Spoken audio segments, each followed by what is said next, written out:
and tzedakah, chapters 120, 20 and 150.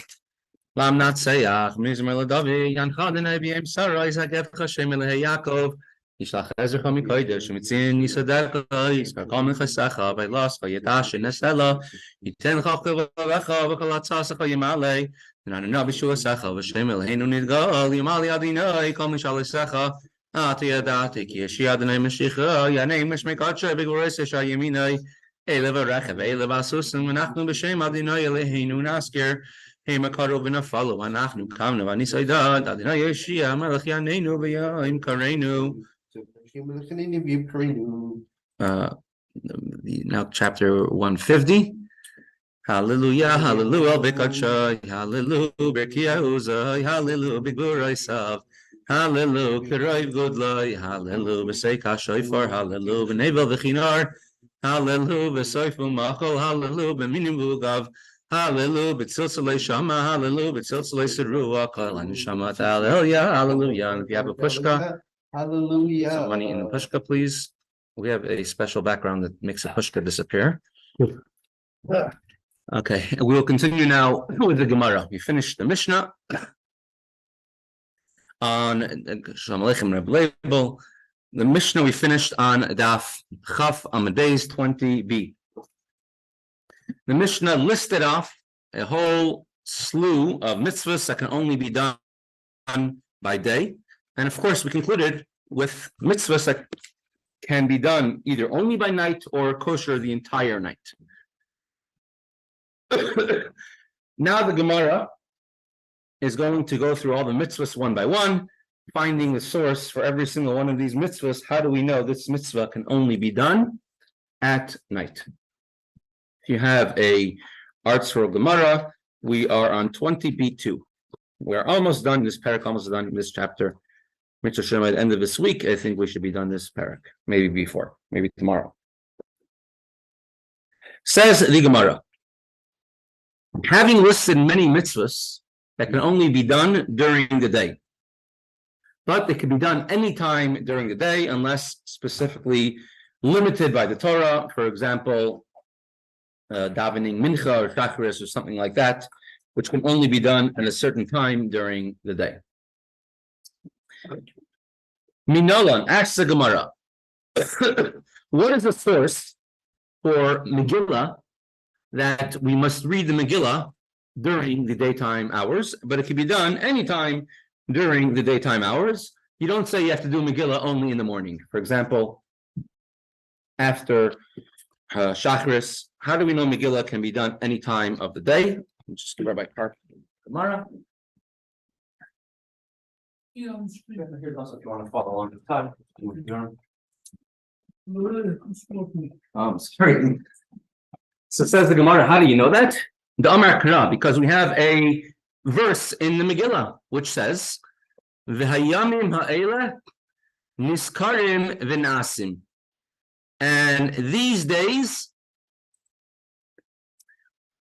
of Purim have been remembered. And from the fact that it says V'hayamim, and these days of Purim will be remembered, we know that Megillah must be read during the daytime. And as we had before in Daf Daled from Rabbi Shiur ben Levi, we repeat the Megillah also by night. Next, Hallel. Lekriyas Hallel. What is the source? That Hallel must be read, at least as part of Shacharis, specifically during the day.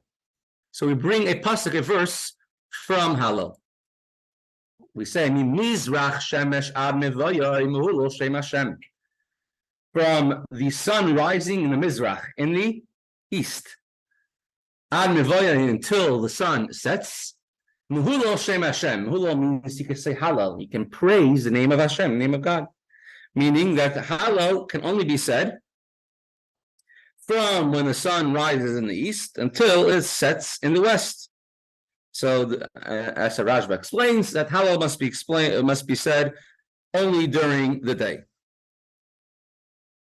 Rabbi Yossi says, I have a different source how Hallel should be read only specifically during the day, go to chapter 118, and we say the words, this is a day which Hashem has made. We will rejoice and be glad in it. So he says, this is the day. Megillah, we could praise, and Hallel must be said only when there's a time of simcha, a time of joy. And from here we see that that's his source why Hallel must be done specifically during the daytime. Next mitzvah, u'netilas lulav, and to shake the lulav and esrog, as on the screen. How do we know that we have to shake the lulav and esrog during the day, and you cannot do it at night? Till the extent there's even some people say you shouldn't move the lulav and esrog by night because it's not needed for the night. Although we could, halachically we could, because if we're moving it for the need of the lulav and esrog, and they per se are not muktzah during the day. So what is a source that you can read the Megillah? You could check lulav and esrog throughout the entire day. As it says, "Ulakachtem lachem b'yom harishon," and you shall take for yourself the Megillah. You should take for yourself the fruit by Yom Harishon on the first day.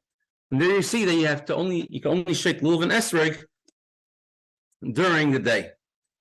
During the Holocaust, there's a famous conundrum, a famous questions that will come up. And there's a book of Shiur Shuvas questions, actually very questions that came to Rabbanim during the Holocaust, called Shiur Shuvas Mima'amakim. Makim means from the depths, from the darkness. And there's certain questions and answers that came to certain Rabbanim, certain rabbis, and one Rav compiled it. He himself was killed in the Holocaust, but we have many of his writings. Could be. I'm not sure his name by heart. I could check it up. Yeah, the questions he receives are heartbreaking questions. Yeah. He has to halachically paskin. But one of the things that comes up is there was at one point, I think in the Levav ghetto, there was a set of Arbra Minim, dollar minim that somebody had from the year before. Someone, they froze it or they somehow, and they had a set of Daled Minim in the Levav ghetto. And there was another large ghetto who did not have a set of Daled Minim. And there was one day where they were sending a group of laborers from one ghetto to the other for one day, and they'll be sent back. So they'll be able to smuggle in with them the lulav and esrog. But they were being sent on Shabbos. That was the one day that they're going to be over there at the other in the other ghetto. So could they send the lulav and esrog to the other ghetto to be used on Shabbos? It means everyone there will shake lulav and esrog. The only day they would shake it would be on Shabbos. You're right. Ushri was his name. Rephaim Ushri. But actually, did he survive the war? He did survive the war. Oh, he did survive the war. Passed away in the year 2003. The age of 89. So Rabbi Ushri. And I was very annoyed with him. You what? I was very annoyed with him. Why? Because his son worked in the office in the camp, and his son realized that his name was on a list for the next selection. Who, the son? Yeah. And he asked him, "Can I take my name off and put somebody else's name on there?" Right. And he told him, "I can't answer you. I don't have any swear in there." And he let his son stay on the list. So, listen, it's nothing from that time is something that we could explain. However, what's that actually? I mean, maybe I'm just not a fruitless person on my mind. Of course, you take your son's name off. What kind of child is that? No, at the expense of someone else, right? Yeah. Okay. However, he was being asked as a Rav.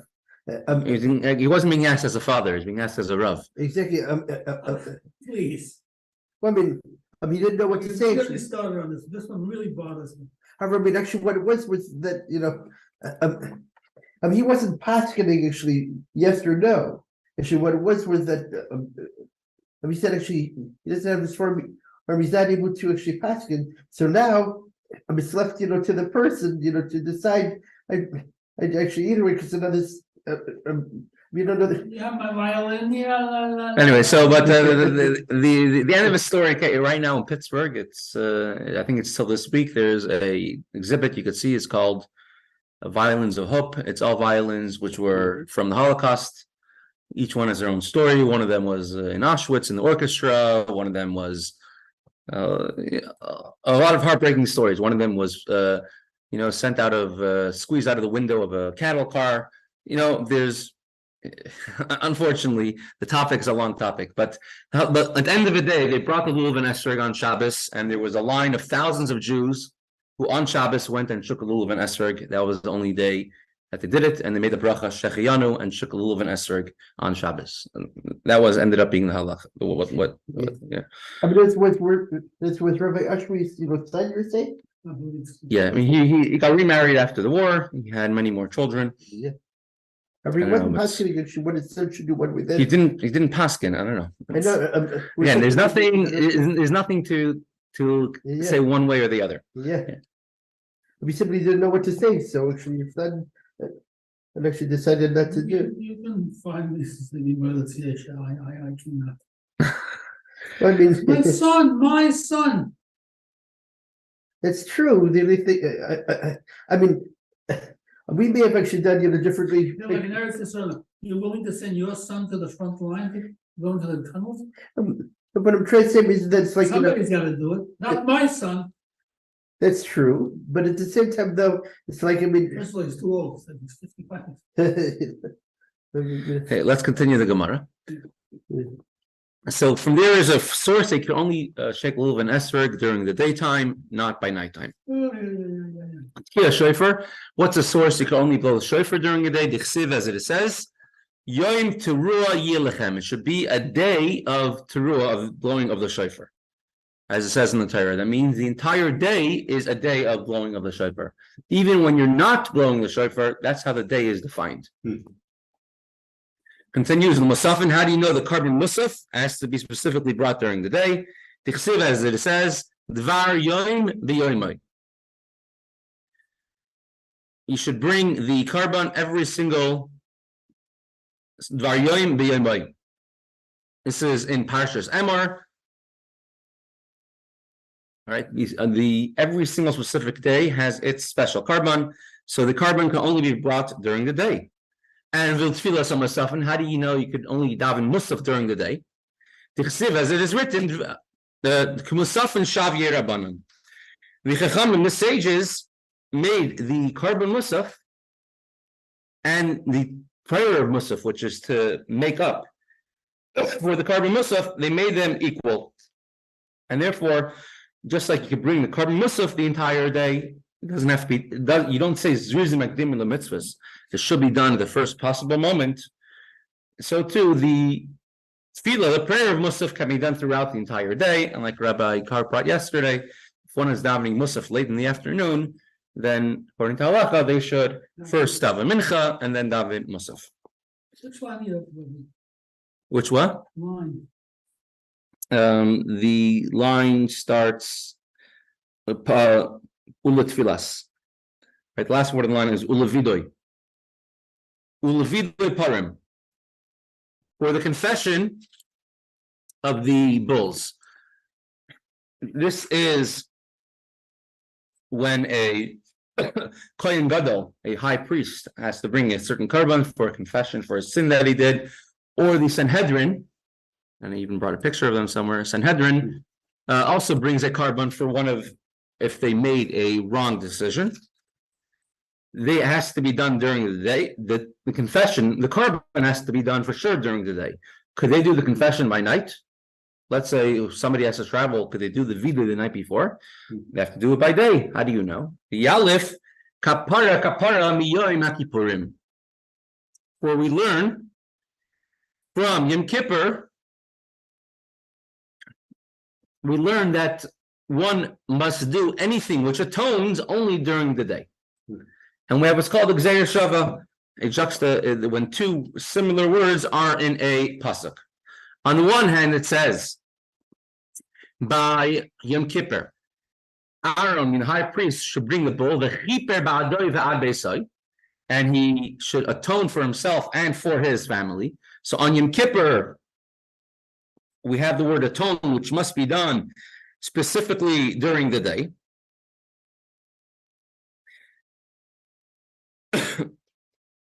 And over here, by a Parham Davar Shel Tzibur, when either Sanhedrin or the Kohen Gadol gave a wrong ruling, a wrong halachic ruling, and they have to bring a carbon to atone for it, it also says a word, v'chiper.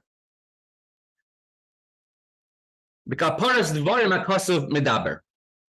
The Torah says that when you atone, it has to be with words, meaning vidoy, confession. You're atoning. We say al-chet, and they would say their own al-chet over the carbon. There's different types of kippur. Besides for kippur herring, right? There's the word kippur sometimes means when you sprinkle the blood. The word kippur can mean clean. It says kippra sfeika v'hochala. If you no longer have a doubt, it's called kippra. Now I'm free from doubt. The word keeper over here, we have to bring to mean verbal. Kapara, saying vidoy. That's what the word atoning over here has to mean. It can't mean sprinkling blood, because it says v'shachat. He has to slaughter right after v'chiper, and he atoned. It says v'shachat, and he should shecht it. Usually say bailim iskaprim, when the blood is sprinkled, the owners, the ones who brought the carbon, then they're atoned.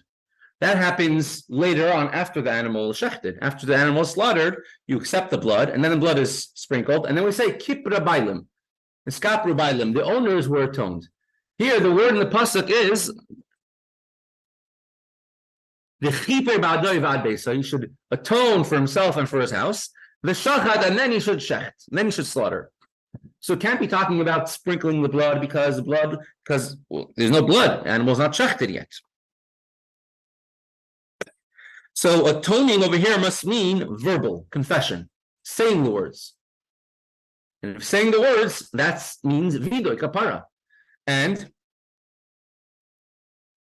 the kapara biyamamahu. And any type of atonement of vidoy has to be done during the day. As it says, on this day, I will atone for you. So a vidoy and a carbon has to be done all specifically during the day, because by Yom Hazeh, on this day, you shall be atoned.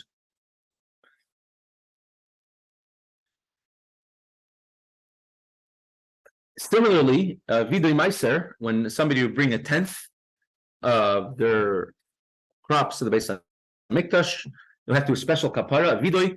One of them is to say, I didn't steal anything from the Kohen, I didn't steal anything from the Levi or from the Beis Hamikdash, and I didn't use it before I separated Trumas and Meisers. It's called Vidoy Meisers. It also has to be done during the day. We'll do a few more cases. Levidoy Meiser, the 10th, the declaration that I have given Meiser, given a 10th.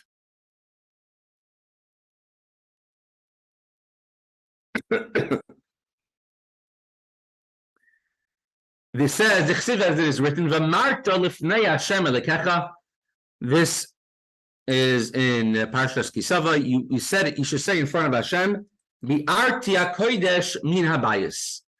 I have removed anything sacred, mean Trumas and Meisers have been removed from my house. This is in Parshas Kisava. On this day, Hashem has commanded you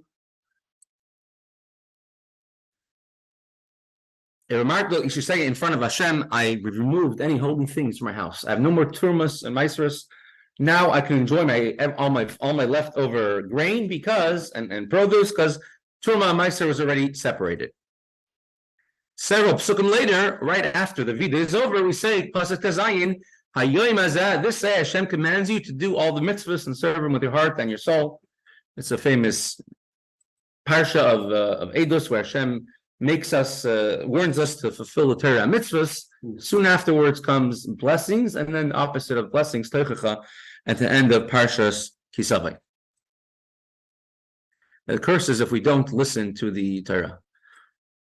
Can I actually ask you something from yesterday? Yeah. So if somebody really fixed their nails and it was totally smooth, why can't you shecht with it? Why can't you do the malika with it? But how long is it? It has to be long enough to do malika. Otherwise, he's not going to shecht with his nail, right? He's going to be shechting it with his thumb, with his finger. Nice. Yeah, so that's fine. So then it's kosher, yeah. No, because malika is done from the back of the neck. Oh, the back of it. Correct. Yeah, so it's not a regular shchita. But if it was done from the front, then it would be good. Probably. If you made it, because it says you can shech with everything, even with a piece of grass. Correct. Question is it even, how is it like physically possible to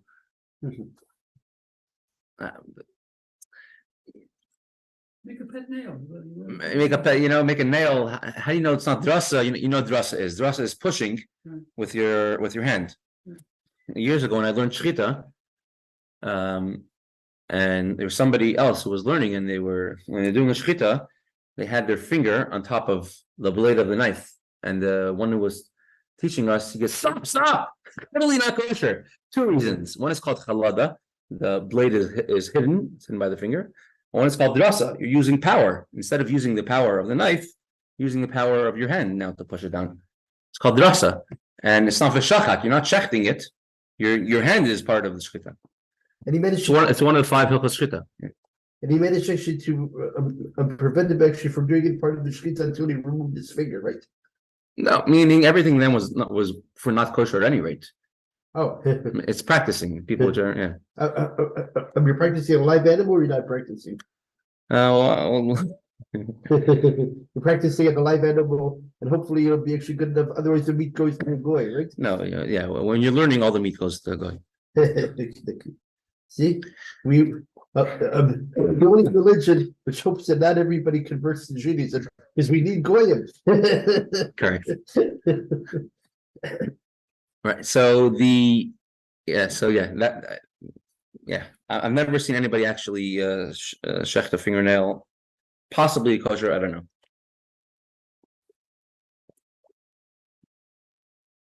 And another thing is the Malika has many different. The halachas of Malika are a lot different than shchita.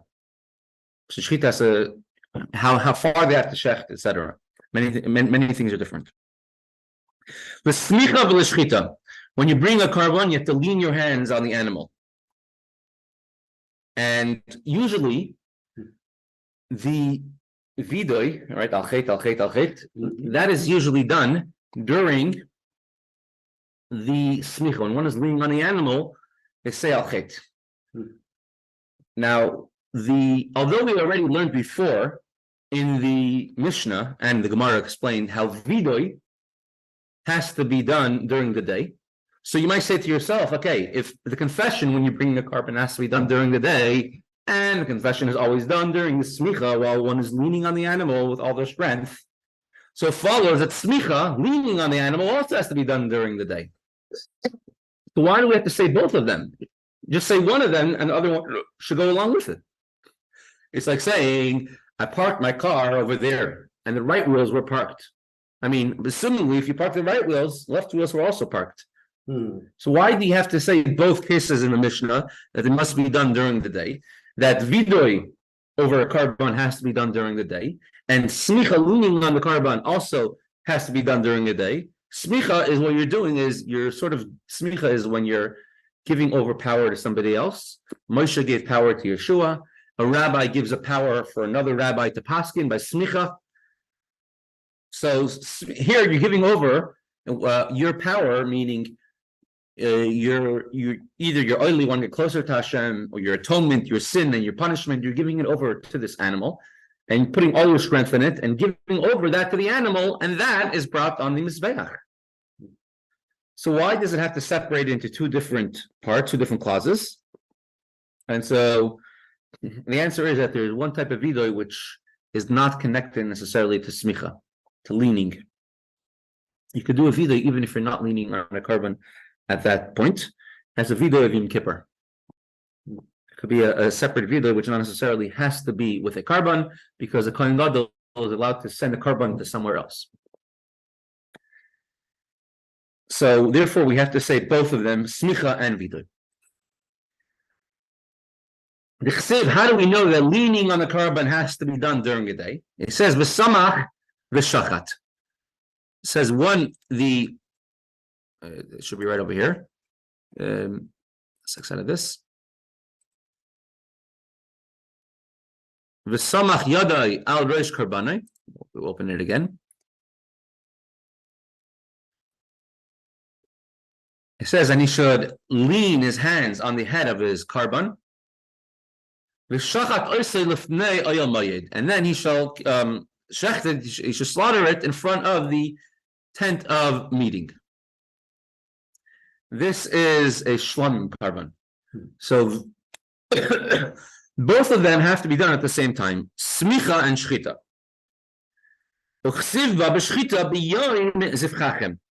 And it says, in regarding to shchita, in Parshas Zechariah, you have to eat the carbon on that day that you shechted it, and the day after, meaning a carbon shlamim. The day that you shechted it. Everything in the Torah is exact. If it says you have to eat it the day that you shechted it, it means that you can only eat the carbon shlamim by day. And since takeif was smicha shchita, right away next to smicha, leaning on the carbon, you have to shecht it right away. So next to leaning on the carbon and the vida right afterwards, you don't push off shechting it, slaughtering it, and bring it on the mizbeach. So from there we see that one must right away, that smicha and shchita can only be done right away. And of course you have the famous line, take it for smicha shchita right after somebody gets smicha, shchita. It's time to shech them. That's when they get married. Usually gets the minhag in Chabad, custom Chabad at least, is we get smicha before we're married. Or we can also look at actually as far as the congregation. The moment he gets smicha, the congregation really wants to shech them. You know, so they always go after the rabbi. Correct. Okay, we're going to continue now with Kutres Umaayon. We're talking about the idea of shtus of kedusha, foolishness of holiness. The Yetzer Hara is very good at convincing us to do many foolish things. But I don't think Yetzer Hara is so smart. Shrew is very sly and wise. He manages to trap even the best of the best, and everyone has to constantly be on guard. On the other hand, the Yetzer Hara will follow you to the ends of the earth, right? As a chassid said, I went to Siberia, I had the greatest sufferings, but the Yetzer Hara followed me, and everything I suffered, and every time I was tortured, the Yetzer Hara was there with me. He didn't leave. He didn't have to go through that. It was his choice. This is a shtus, the foolishness that comes to a person from Yetzer Hara. I think we did this paragraph yesterday, right? That a person doesn't think ahead, doesn't use the seichel. He's so overwhelmed by his physical awareness that he loses the spiritual sensitivity. And the foolishness of holiness, he says in a similar sense, that he goes beyond the letter of the law, much, much beyond the letter of the law. Even when halacha says you're not obligated to do something, he will go and do that. And we brought the example yesterday of Esther and Malka. Esther, she risked her life to go to the king right away, although halachically she didn't have to, and she did it anyways. idea of Mesiras Nefesh. That Mesiras Nefesh is actually what caused the miracle to happen, able to bring down such a strong godly revelation. You see this person on the screen, the picture of this person. Yeah.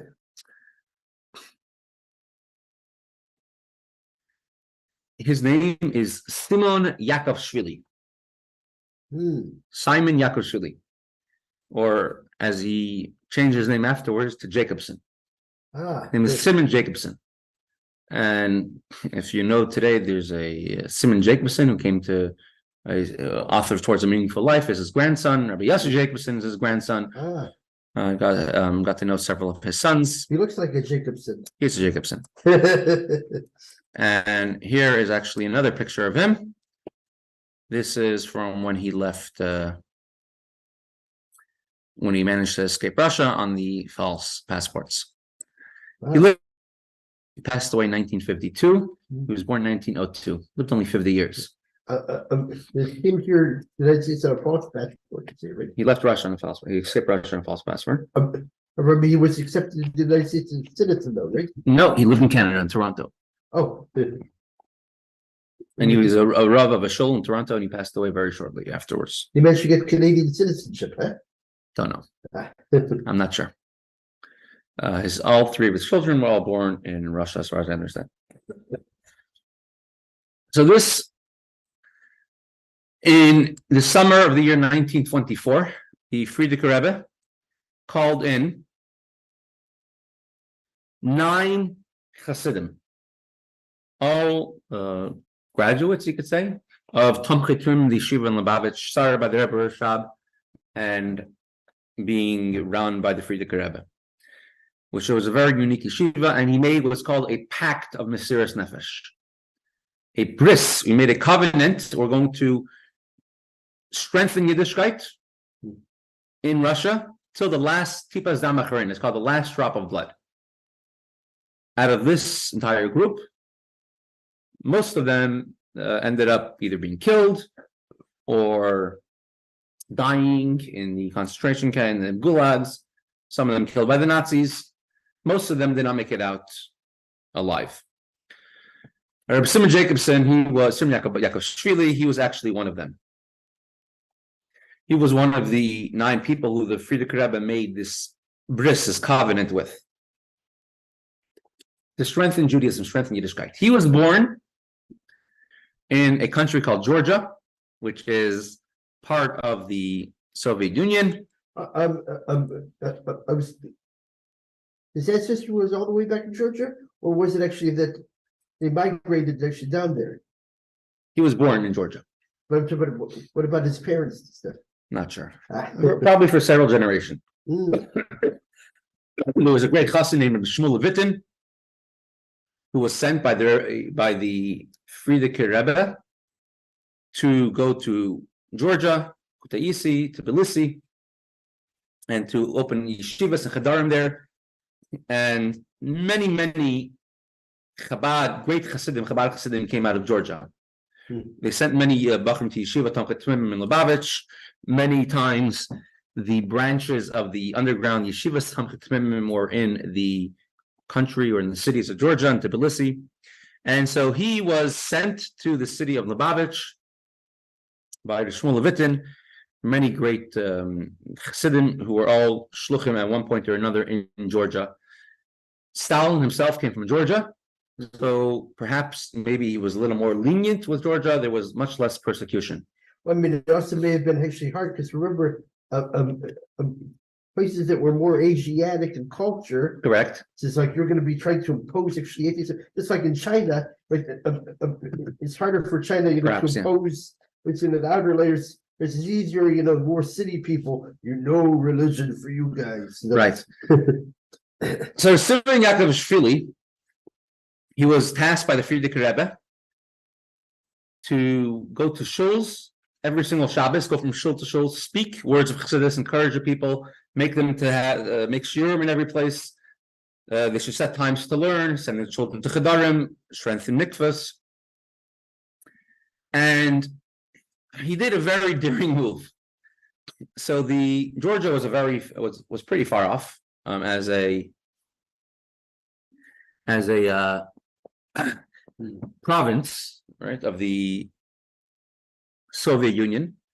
And that summer, 1924, he forged some papers saying how he is a representative of the KGB, central NKVD offices in Moscow. Mm-hmm. And he traveled to Georgia, and he went from city to city, meeting with the government officials of the city and the heads of the Jewish community, who called them in together. And he says, as a sign of goodwill, I'm being sent by the central government in Moscow to tell you that although your mikveh was closed recently, now you have to reopen your mikveh, and the local government should contribute towards the expenses of rebuilding the mikveh for the city. And the Jewish, and in many places, the entire Jewish community made a large reception for him, welcoming him, thanking him, and he spoke perfect Russian, and he spoke Georgian very well as well. He grew up there, and he went from city to city. And in many cities, the people of the city, the Jews of the city, who had the shuls and the mikvahs recently closed down, they reopened it, and the government paid for it to the extent there was a organization called the Yevsektia, which means a Jewish section of the Communist Party, and when they sent messengers to they sent one or two representatives to see how progress is going in Georgia, and the Jewish community welcomed them. We're so happy they came. Please send a big thanks to your supervisors back in Moscow for letting us reopen the mikvahs. And they took the Jewish section head, the Yevsektia head, and they gave him a tour of the new renovated mikvah. And this is what he did from city to city. And of course, after he went to the city, he made sure to leave as quickly as possible. Without any fear, he went from place to place. And it took several months for for them to catch wind of what happened. And of course, they're very, very angry from Moscow, and they put out a big search for him. And the mikvahs were open for several months. So this is what's called shtus of kedusha, doing something extreme, radical in a way of kedusha, in a way of holiness. Reb Zusha Partizan, I don't know if you're familiar with him. Reb Zusha Partizan, his last name was Wilimowski. He was during World War II. He was just pull up a picture of him. He was a partisan, part of the Belsky partisans during World War II. That's just a picture of him. And after the war, in DP camps, he ended up finding Lubavitch Chassidim, and he went to Lubavitch Yeshiva, and he became very, very connected to the Rebbe to an extreme way. He was an extremely talented individual. He said he became a Lubavitch afterwards. Correct. Yes. When he came to New York, he had a brother who survived the war as well, and this brother lived in Long Island. I forgot the name of the city. One of the cities in Long Island begins with the O. And when he came to New York, he wouldn't visit his brother because he says, "I came to New York to the Rebbe. I'm not coming to visit family." So his brother wrote to the Rebbe, and his brother's, how many? One of my only siblings, or maybe the only sibling, survived the war, and he's in America. He doesn't even come to visit me. But so that he wouldn't visit his brother. I see. And the Rebbe told him, "Just make sure to visit your brother." In Oceanside he lived, and so from then on he made sure to visit his brother every single time. So in Eretz Yisrael, he started what's called a reshet. Reshet means a net, but it means the network of Chabad schools in Eretz Yisrael. And when he started it off in the 50s and 60s and the 70s as well, it was very large, very successful, with thousands, tens of thousands of students. And now it's still around, but it's a different type of different form today for many varied reasons. So when he started off the very first school of the Reshet, called Reshet Allah Yosef Yitzchok, the networks of Allah Yosef Yitzchok schools in Israel, he went to the Ministry of Education, and he asked for a permit for a school. First, he went to a city where he wanted to open a school, and he looked around, and he saw an empty building. He said, "What is this building?" He said, "Oh, this building was an original school building, and they moved to a larger building because this building was broken, and they moved to a larger building." He said, "Great, starting to use this building." And they had no chairs and tables, so he built a few benches, and he pulled benches from the yeshiva in Lud, and they started the first school in that city. And now, after he has a school already with students and everything, he wants to get it officially recognized.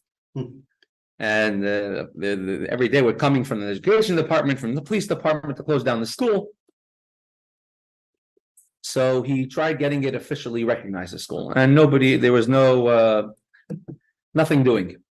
So he went to the education ministry in Israel, and he managed to get a meeting with the education minister. I think his name was Benzion Dinor, I'm not sure. And he got a meeting with him, and this meeting did not go well at all. And he basically says, this school they opened is completely illegal, and there's absolutely no chance. And if you want to open a new school, go the legal route. But even if you do, you have a very low chance because you're already in bad graces. You already started off on the wrong foot. And that was that. And the meeting was over. He leaves the meeting. He goes over to the secretary. This is Rabbi Susha, right? This is Rabbi Susha. He goes over to the secretary outside, and he says, yes, the minister told me that you should type out a letter how we're approved, we're legal, and everything is over the board, and everything is fine. She listened. She didn't know any better, and she typed out the letter. And from then on, he had any problems, he showed the letter. Everything is legal. Everything is overboard. And it took another 3-4 years till eventually they became legal, and then they of course they expanded the network from city to city. But he already had the good reputation, the influence. Correct. No, it didn't take too long. It took maybe just a month for them to realize the letter's not there, but he kept on playing the system till he kept it open. This is all the idea of what's called shtuf de kedusha. To do something radical in a way of holiness. But did they find out actually that the letter issue wasn't good? Yeah, they found out. Oh wow, and he wasn't sent to Siberia or something, huh? So let's continue the inside. Ichidu, as it's known. Shebenashamas yesh beis madregas. There's 2 levels of a person's neshama. Ha'alef koches hagiluyim shel neshama. You have the regular day-to-day, you could say, revealed powers of the neshama. Shemechinas moichin umidas. These are the logical parts, the emotional parts. That's a regular day-to-day, you could say, neshama. There's a much more powerful, and that's when you transcend reason and intellect, and that's when you reveal the etzem and neshama, the essence of the neshama.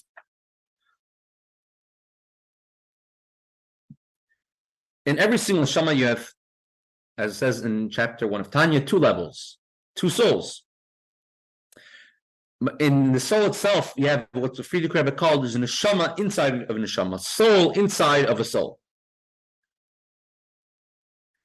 Adam Rishon, other than the first person, he was a neshama klali, the general soul. Every single person who's born in history afterwards comes from Adam Rishon, comes from Adam. Yaakov Avinu is called the father of the Jewish people, and every Jew has a part of Yaakov Avinu.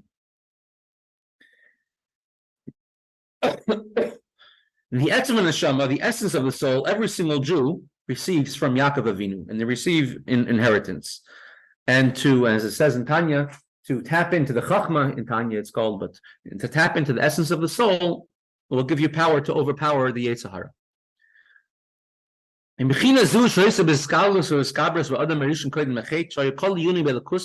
Before Adam sinned, the essence of his soul was revealed. The etzem neshama was open, was revealed. What's revealed by a Jew when he has to give up his life for Hashem, when he has to reveal his deepest powers on Yom Kippur, during Ne'ilah, that was revealed by Adam constantly before the sin. The godly soul was revealed openly. And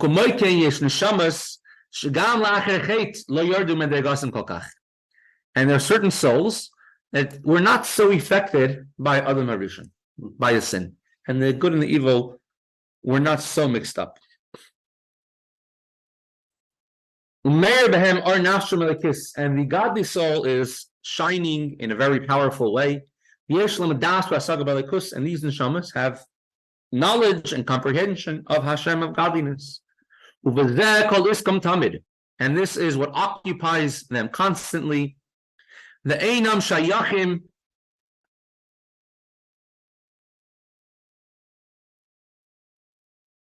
The einam shayachim.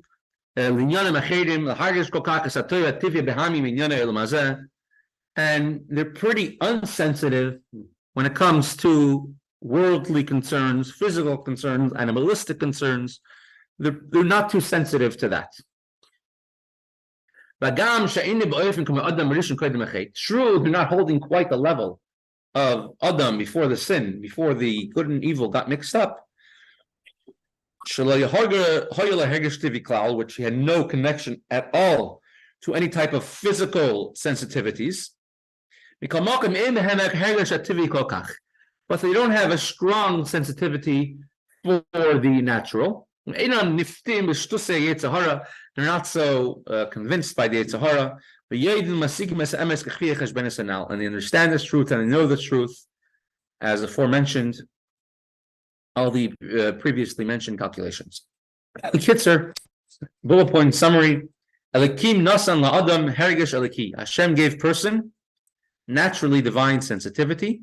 As it says in Chassidus, that when a person is born, if they don't mess up their machshava, dibur, maisa, thought, speech, or action, every single Jew is worthy of Ruach HaKodesh, of prophecy. Hashem says that tzarich leidach, and being that Hashem gave us a divine sensitivity, we should know that your legacy and the true good and true welfare is in Torah and in Mitzvos.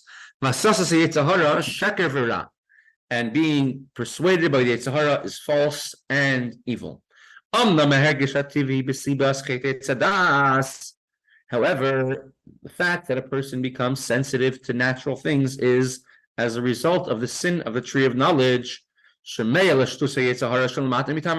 listening to the nonsense of the Yetzer Hara, which comes and is inferior to reason, goes against your reason in an inferior manner.